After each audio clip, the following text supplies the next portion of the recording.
can you believe this? I know we say time flies, don't we? But really, I cannot believe that it's a year ago today, but it is. What am I talking about? The Taliban, when they took control of Afghanistan.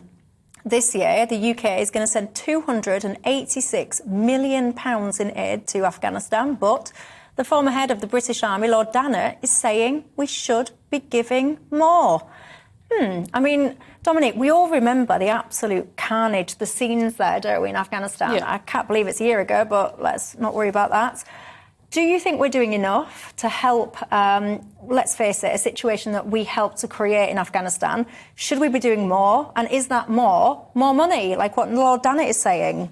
To be honest, I think the talk of even more aid to other countries in the middle of a cost of living crisis just screams to me out of touch, if I'm being quite frank. The first priority should be British citizens here.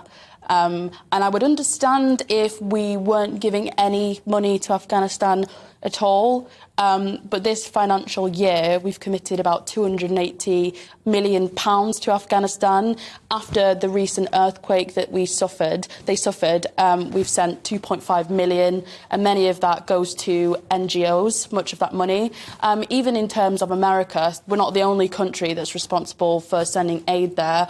Altogether, America have sent about $720 million to Afghanistan. Think about how much money that is. Not to mention, the billions that we've sent to Ukraine collectively as the UK and the US. We're sending a lot of money out of the country. And yes, you can argue that there are some strategic benefits to that and humanitarian benefits to that. I completely agree. But I think we should stick with what we've agreed to send to Afghanistan this financial year and focus on how we can make the lives of people at home easier first, because it ain't no holiday or party here, let's just be honest. But when you see the images, we've all been seeing them over this last day or so, you've got all of these tiny little babies, 3 to a little cot, you've got very sick children not getting the care that they need. Does that not kind of motivate you? And you look at that and you go, oh God, no, OK, let's help more. Yeah, no, it's easy to want to help every single person that suffers in the world, and children as well. Those images